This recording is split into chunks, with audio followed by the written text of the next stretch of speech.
Hey, good morning everybody. It's Tuesday morning. Hope you're up early and ready to face the day. Hope it's a really good one.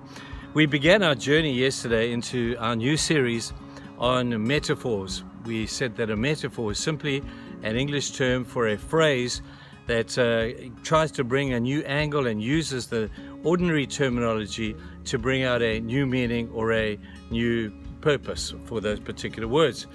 And we spoke about the relationship in the metaphor of the sheep and the shepherd, how the sheep are there to relax in the presence of the shepherd. I know they're following, I know they're trusting, but we said yesterday, according to Psalm 23, of all people in the entire world, Christians, God's sheep, should be the most relaxed of all. The sad thing is I find us to be the most uptight people in the world.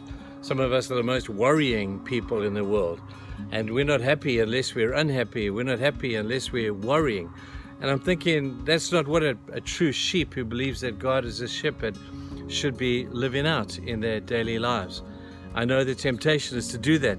But we're looking at what makes some people be still in the presence of trouble. And one of them is the understanding of the sheep and the shepherd. But we ended yesterday at that verse, Psalm 46, a verse that says, "Be still and know that I am God." There are some things that people who are still, they know stuff. They know about God. They know it, not just in their heads, but in their hearts.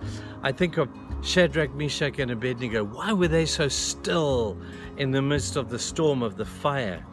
Why were they so still?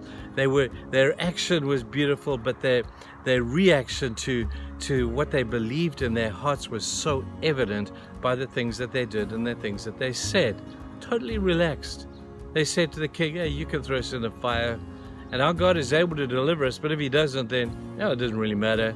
His will be done." Total relaxed, not even raise a pulse. And I wonder, where do people like that come from? What do they know about God that results in them having this stillness in their hearts despite the circumstances around them? What I want to suggest to you, the first thing, is these people are relaxed in the knowledge of their identity. Their identity. Now, we talk a lot about that. Human psychology wants everybody to know who they are. And I don't want to knock that completely, but I think it's even more important to know whose you are. If your identity is found in you, you're walking on thin ice, because when you fail, your identity crumbles with you. And for many people, their identity is found in their business, in their talent, in how much money they have. Their identity is found in how good they are on the sports field. Their pastors, how well their churches are going. I talk to pastors often and say, "Hey, how's it going?" And the guy, if his church is going well, he'll say, "Hey, Trevor, things are going really cool." But if his church is not going well, then all of a sudden you kind of begin to sense, hey, he's not so well in himself. And when our identity is found in what we do, then we're in trouble, because our identity should be found in whose we are.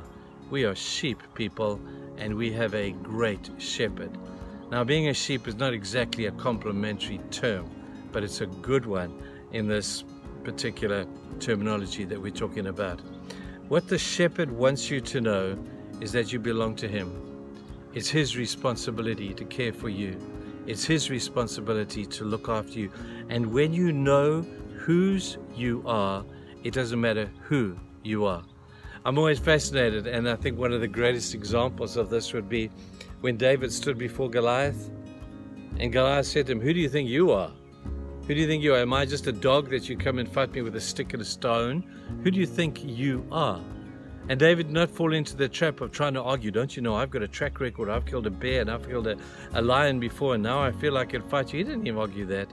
He said, "It doesn't matter who I am. It matters whose I am." And when Goliath said, "Have you noticed me? Check me out. I am 9 feet tall. I have a giant sword. I have spears. I have this." And David said, "That doesn't impress me. That's who you are. But do you know whose I am?" He said, "I come to you in the name of Jehovah, the God that you have defied. And I don't care who you are. I know whose I am." People, look at the circumstances around you. Do you know whose you are? You'd worry a lot less if you did.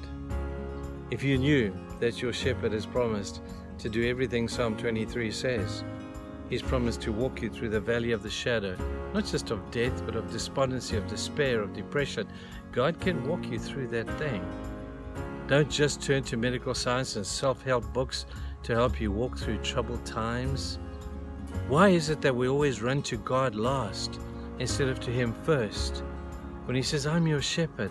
And if I were the shepherd, I'd be deeply offended if my sheep ran off to somebody else and said, hey man, can you help me with my issue in life and my challenges? And I as a shepherd would be saying, well, what about me? Am I not your shepherd that loves you, will lay down my life for you, will care for you, continue, will walk you through the paths of righteousness, the valley of all these shadows, and I will anoint your head with oil, and your cup is going to overflow. Won't you just trust me to do that? And when we know this, not just in our heads, but in our hearts, and we know this about God, our shepherd, I've got to tell you people, things begin to change. It's not the action, it's the attitude that really counts. I want to build on this thought tomorrow. Think about it today, but have a great day. See ya.